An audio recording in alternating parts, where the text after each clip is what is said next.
कैसे हो आप सब। सुबह सुबह की आपको गुड मॉर्निंग और सबको मेरा प्यार भरा नमस्कार। मैं हूं आपकी मनी। स्वागत करती हूं आपका अपने नए ब्लॉग में। दोस्तों, किसी ने बहुत ही अच्छा कहा है कि शुरू किया है अगर ये सफ़र तो आगे बढ़ ही जाएंगे। आपका मिला सहयोग तो मंजिल भी ज़रूर पाएंगे। सही बात है दोस्तों, अगर हम कुछ करेंगे लाइफ में तभी ही आगे बढ़ पाएंगे। बिना करे तो कुछ भी नहीं हो सकता। इसीलिए हमें कुछ ना कुछ ज़रूर करते रहना चाहिए, कुछ नया ज़रूर सीखते रहना चाहिए, क्योंकि सीखने की कोई उम्र नहीं होती। इसी पॉजिटिविटी के साथ आज का ब्लॉग मैं आपके साथ शुरू करती हूँ। तो गाइज़, अभी रुद्रांश सो रहा है और गुड्डू चली गई है स्कूल, ये ऑफिस जा चुके हैं। बस मैं कोशिश करती हूँ कि इसके सोने तक ही मैं अपने सारे काम निपटा लूँ। कभी कभी हो भी जाता है ये पॉसिबल और कभी कभी ये बीच में ही उठ जाता है। बस अब मैं बेड क्लीन कर रही हूँ। अब देखो वो हिलने लग गया है, उठने लग गया है। मेरा ये रूम का ये वाला कॉर्नर ना गाइस कभी भी क्लीन नहीं रहता है। ये बच्चे हैं ना, बच्चे कुछ ना कुछ फैलाते रहते हैं। कभी खिलौने फैलाते हैं, कभी अपनी बुक्स किताबें, सारा दिन इसी को समेटते रह जाओ। और ये देखो रुद्रांश भी उठ गया है। अब थोड़ा इसको लाड चाहिए, इसको चुप कराया, फिर मैं आ गई अपना ये जो कंफर्टर है इसको फोल्ड करने। यही रह गया था, बाकी क्लीन कर दिया था। बस इसे भी मैं जल्दी से फोल्ड कर दूंगी। बस इसके साथ बातें कर रही थी, रुद्रांश के साथ खेल रही थी और ये टॉय बार बार नीचे फेंकी जा रहा था। बस अब मैं झाड़ू लगा लूँगी। और गाइज़, आप सब बताइए आप लोग कैसे हो। और आप आई होप कि सब अच्छे होंगे, तंदुरुस्त होंगे। तंदुरुस्ती भी आजकल बहुत ज़्यादा ज़रूरी हो गई है दोस्तों, क्योंकि आजकल की भागम दौड़ वाली लाइफ में तंदुरुस्ती सबसे ज़्यादा जिसके पास है, समझ लो वही ज़्यादा धनी इंसान है। क्योंकि आजकल दवाइयों के बिना कोई भी नहीं चल पा रहा है। बस इसी के साथ बातें करते करते आपके साथ मैं किचन में आ गई हूँ। किचन की भी मैं क्लीनिंग कर लूँगी।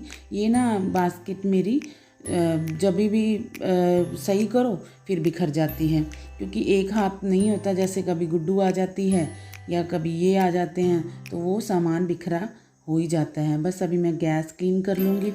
सारे काम मेरे आज लेट हो गए हैं क्योंकि रुद्रांश तंग कर रहा था। उसकी थोड़ी तबीयत भी नहीं ठीक थी दोस्तों। बस उसको थोड़ा सा बीच में उसके पास बैठना पड़ा, तो उसमें ही टाइम निकल गया। वो मुझे उठने ही नहीं दे रहा था। वो कह रहा था मम्मा मेरे पास ही बैठो, लेटो, नीनी करो। बस यही उसका चल रहा था। बस उसको किसी तरह से उसको बहला फुसला के मैं आई हूँ और मैंने सोचा जल्दी से अपने काम निपटा लूँ। 2 बज ही गए थे फिर भी दोस्तों मुझे खाना बनाने के लिए देरी हो रही थी। गुड्डू भी स्कूल से आ गई थी और ये भी ऑफिस से खाना खाने के लिए दोपहर में आते हैं घर ही। तो बस मैंने दाल चढ़ा दी। यहाँ पे सब्जी कोई थी नहीं तो मैंने सोचा यहाँ पे दाल बना लेती हूँ। दाल हरी मूंगी की है दोस्तों। दाल के लिए पानी गर्म होने के लिए रख दिया, तो मैंने सोचा चलो तब तक आटा ही लगा लेती हूँ। और आटे में हम नमक डाल के आटा गूंथते हैं। आप लोग कैसे गूंथते हो ये भी मुझे ज़रूर बताना। मैंने ना आटे में नमक खाना ससुराल में ही शुरू करा है। मेरे मायके में कोई नहीं डालता। तो बस तभी से कहते हैं ना, जहाँ रहो वैसे रंग ढंग आ जाता है। बस वैसे आदत पड़ गई मुझे। बस अब मैं तड़का भी काट लूँगी। आटा मैंने गूँथ लिया और तड़का काट लूँगी ताकि जल्दी से मैं दाल फ्राई कर लूँगी और ये भी आ जाएंगे ऑफिस से।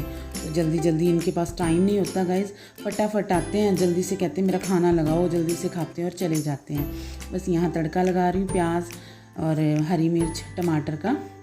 जब अच्छे से प्यूरी बन जाएगी तब मसाले ऐड कर दूँगी। बस ये हमारी दाल बन गई है। अच्छी बनी थी गाइज़, बहुत टेस्टी लगी थी दाल ये।